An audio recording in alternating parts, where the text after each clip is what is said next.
Ini juga musibah banyak menimpa saudara-saudara kita dari antara kaum muslimin. Ya, tiba-tiba dia melakukan satu amalan, dalilnya mimpi. Yang lebih canggih, saya bermimpi ketemu Nabi SAW. Nabi ajarkan saya wiridan ini. Nabi ajarkan saya solat ini misalnya. Kita bilang Rasulullah SAW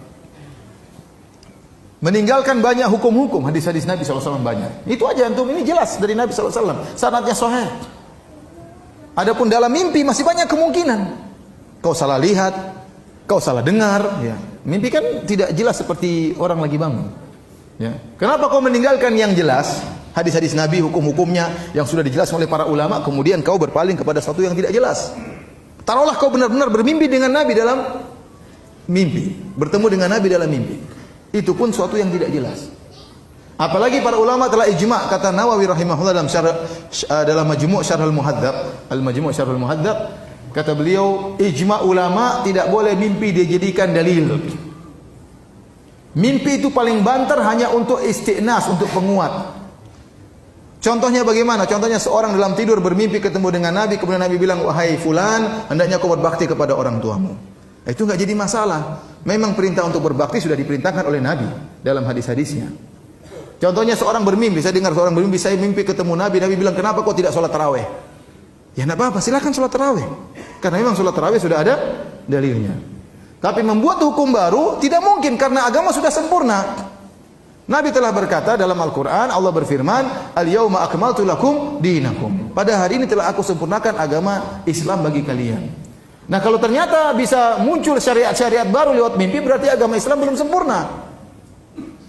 Berarti ada ajaran yang tidak diketahui oleh Nabi dan para sahabat dan tidak diketahui oleh semua orang. Sekarang baru anda tahu karena Nabi kasih tahu. Berarti baru sempurna sekarang dong. Kalau begitu caranya, agama tidak akan pernah sempurna. Sampai tunggu bid'ah yang terakhir muncul baru sempurna. Paham atau tidak? Ya. Karena kelaziman daripada bid'ah sebagaimana perkataan Imam Malik rahimahullahu taala. Ya. Wa man za'ama annal bid'ah, barang siapa yang menyangka bahwasanya ada bid'ah hasanah, faqad za'ama anna Muhammadan khana risalah. Ya.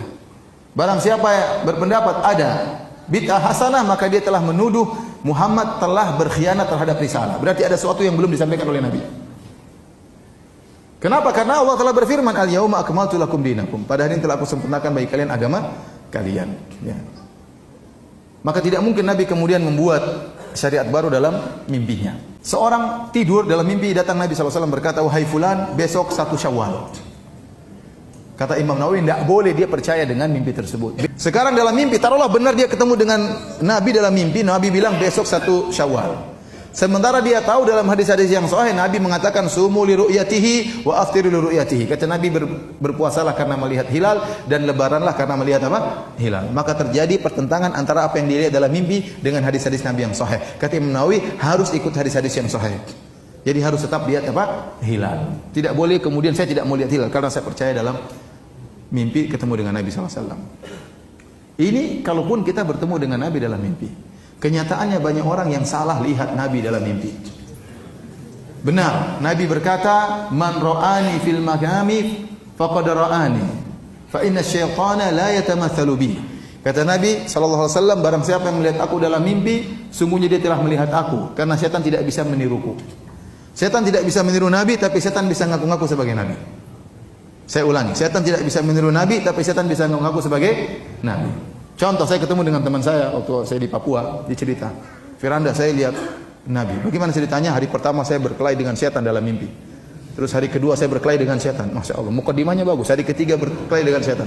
Hari keempat saya bertemu dengan Nabi, dengan para sahabatnya. Bagaimana ciri-ciri Nabi? Nabi wajahnya bersih bercahaya. Ada jenggotnya enggak? Enggak ada. Dia bukan Nabi. Itu Nabi liberal itu. Salah.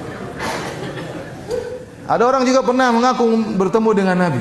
Nabi bersahaja, Nabi berwibawa. Gimana ciri-cirinya? Rambutnya putih semuanya, jenggotnya putih. Tidak benar. Nabi waktu meninggal tidak punya uban, tidak sampai 20 helai. Itu bukan Nabi SAW. Nabi tidak pernah punya rambut sampai putih seperti itu. Enggak pernah. Itu berarti bukan Nabi SAW. Oleh karena di zaman sahabat, kalau ada orang mimpi ketemu Nabi, datang kepada sahabat. Datang, wahai sahabat, saya mimpi ketemu Nabi. Kata sahabat tersebut, sifli ma ra'ait, sifatkanlah apa yang kau lihat dalam mimpimu.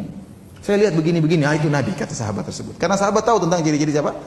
Nabi sallallahu alaihi wasallam. Dan ciri-ciri Nabi ada dalam kitab Syama'il Muhammadiyah. Ciri-ciri wajahnya bagaimana, pundaknya bagaimana, kepalanya bagaimana, sampai bulu dadanya bagaimana, semuanya dalam Syama'il Muhammadiyah dijelaskan tentang sifat-sifat fisik Nabi sallallahu alaihi wasallam, cara jalannya bagaimana Rasulullah sallallahu alaihi wasallam, ya.